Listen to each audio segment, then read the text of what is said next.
Salut, aujourd'hui je vous fais cette vidéo d'Étretat, à proximité des falaises, un lieu qui a inspiré beaucoup de peintres et qui continue à les inspirer.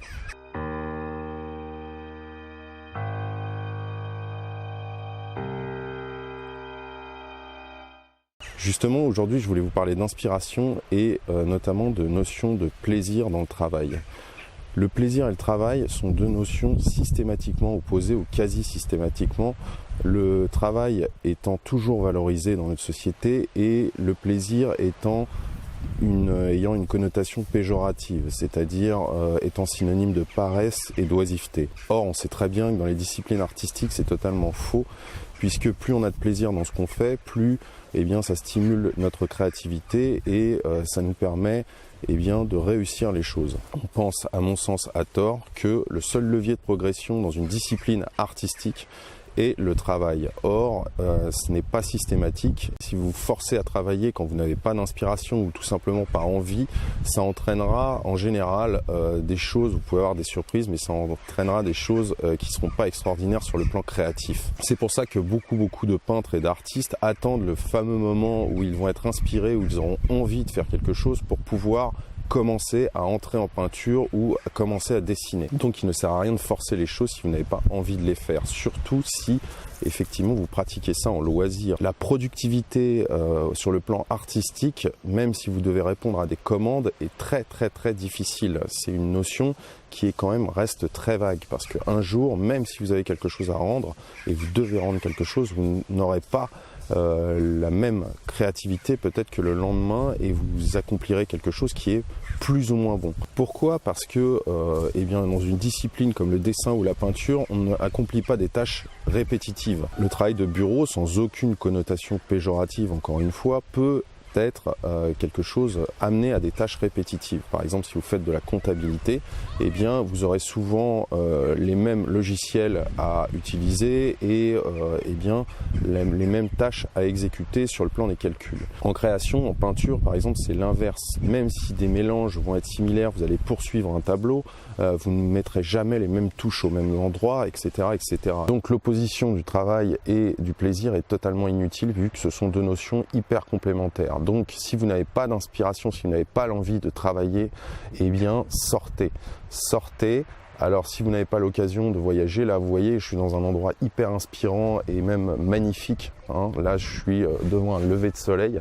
Mais si vous n'avez pas l'occasion de voyager, un magazine, un livre, un film. Le cinéma est un puissant vecteur d'inspiration et vraiment peut stimuler la créativité. Tout ce qui peut vous entourer, la vie qui vous entoure, vous donnera de l'inspiration. Faire des pauses aussi quand vous avez beaucoup travaillé et insisté sur un sujet ou sur plusieurs sujets peut être très bénéfique puisque on continue à travailler même quand on dort par exemple. Le cerveau analyse toujours les choses et on prolonge effectivement ces moments de création parce qu'on a une capacité d'apprentissage qui n'est pas seulement immédiate mais aussi sur le long terme. Ce que je vous ai souvent dit, c'est qu'il vaut mieux pratiquer peu mais régulièrement plutôt que faire de grosses séances qui vont vous prendre beaucoup de temps et beaucoup d'énergie pour quelquefois travailler des dessins sans trop de résultats. Alors ça peut donner quelquefois de très belles choses, mais si vous vous attelez par exemple à faire un portrait hyper détaillé pendant 5 heures et qu'ensuite le résultat n'est pas au rendez-vous, vous risquez justement de perdre votre motivation et de vous décourager. Or, ce que je vous conseille souvent, c'est de dessiner peu mais régulièrement, c'est-à-dire 10 minutes par jour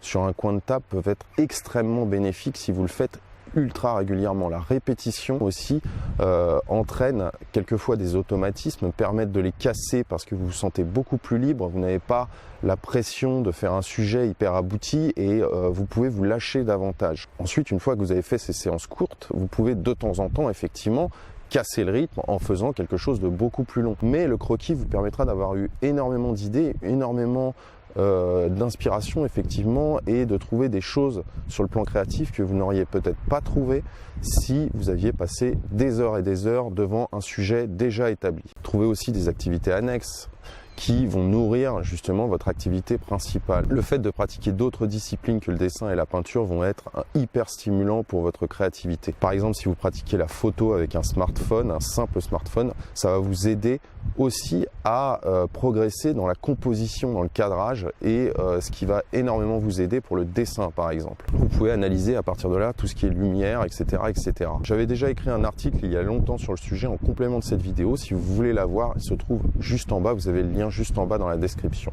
Voilà, donc travailler c'est bien, mais travailler intelligemment, et le travail n'est absolument pas opposé au plaisir. Plus vous vous ferez plaisir, plus vous réussirez dans la création. Voilà, j'espère que vous me verrez bien parce que c'est un lever de soleil. J'espère que vous m'entendrez bien parce qu'il y a beaucoup de vent. Je vous laisse avec quelques images pour vous inspirer justement et je vous dis à très bientôt pour une prochaine vidéo. Salut!